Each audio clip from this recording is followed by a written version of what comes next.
Hello ಎಲ್ರಿಗೂ ನಮಸ್ಕಾರ. ನೆನ್ನೆ ನೈಟ್ ಊಟ ಸ್ವಲ್ಪ ಕಡಿಮೆ ಮಾಡಿದ್ದೆ. ಬೆಳಗ್ಗೆ ಎದ್ದೇಳು ಸ್ವಲ್ಪ ಲೇಟ್ ಆಯಿತು. ಸರಿ ಬ್ರೇಕ್ಫಾಸ್ಟು ಕಾಫಿ ಎರಡು ಒಟ್ಟಿಗೆ ಆಗುತ್ತೆ ಅಂತ ಹೇಳ್ಬಿಟ್ಟು ನಮ್ಮ ಮನೆ ಹತ್ರ ಇರೋ ಹೋಟೆಲ್ಗೆ ಹೋಗಿ ಎರಡನ್ನೂ ಮುಗಿಸ್ಕೊಂಡು ಬಂದಿದ್ದಾಯಿತು.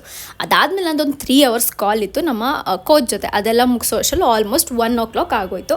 ನಮ್ಮ ಗಿಡಗಳಿಗೂ ಸ್ವಲ್ಪ ಊಟ ಹಾಕ್ಬೇಕಿತ್ತಲ್ಲ. ಲಿಲ್ಲಿ ಪ್ಲಾಂಟು ಸಕ್ಕತ್ತಾಗಿ ಬೆಳೀತಿದೆ ಆಯಿತಾ. ಅದಕ್ಕೆ ಸ್ವಲ್ಪ ನೀರು ಹಾಕಿ ಮತ್ತು ಮನಿ ಪ್ಲಾಂಟ್ಗೂ ನೀರು ಹಾಕಿ ಮನೆ ಕೆಲಸನ ಸ್ಟಾರ್ಟ್ ಮಾಡಿಕೊಂಡೆ. ಪಾತ್ರೆ ಎಲ್ಲ ವಾಶ್ ಮಾಡಿದ್ದಾಯಿತು. ಅದಾದಮೇಲೆ ನನ್ನ ಸ್ಕಿನ್ ಸ್ವಲ್ಪ ಚೆನ್ನಾಗಿ ಬೆಟರ್ ಆಗ್ತಿದೆ ಬಿಕಾಸ್ ಸಿಕ್ಕಾಬಿಟ್ಟೆ ಟ್ಯಾನ್ ಆಗಿಬಿಟ್ಟಿತ್ತು.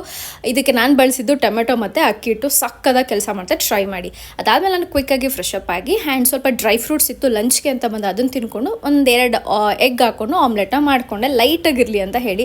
ಅದಾದಮೇಲೆ ನಂದು ಸ್ವಲ್ಪ ಜರ್ನಲಿಂಗ್ ಇತ್ತು, ಬರೆಯೋದು ಪ್ರಾಕ್ಟೀಸ್ ಎಲ್ಲ ಮುಗಿಸಿ ಸಾಕಷ್ಟು ಬಟ್ಟೆ ಇತ್ತು. ನಾನು ಹೋಗ್ದಿಲ್ಲ, ನಮ್ಮ ವಾಷಿಂಗ್ ಮಿಷಿನ್ ಕೈಲಿ ಒಗಿಸಿ ಒಣ ಹಾಕಿದ್ದಾಯಿತು. ಈವ್ನಿಂಗ್ ಆಯಿತು ಅಂತ ಹೇಳಿ ಇವತ್ತು ಫಸ್ಟ್ ಟೈಮ್ ನಾನು ಬ್ಲ್ಯಾಕ್ ಟೀನ ಟ್ರೈ ಮಾಡಿದೆ. ಓಕೆ ಥರ ಅನಿಸ್ತು. ಅದಾದಮೇಲೆ ಕ್ವಿಕ್ಕಾಗಿ ಫ್ರೆಶ್ ಅಪ್ ಆಗಿ ಊಟನ ಆಚೆಯಿಂದ ತರಿಸ್ಕೊಂಡು ತಿಂದು ನೀರು ಕ್ಯಾನ ಮನೆ ಹತ್ರನೇ ತಂದಾಕ್ಬಿಟ್ಟು ಹೋಗ್ತಾರೆ. ಅದಕ್ಕೆ ನಾನು ಸ್ವಲ್ಪ ಲೇಸಿ ಆಗಿಬಿಟ್ಟಿದ್ದೀನಿ. That's it.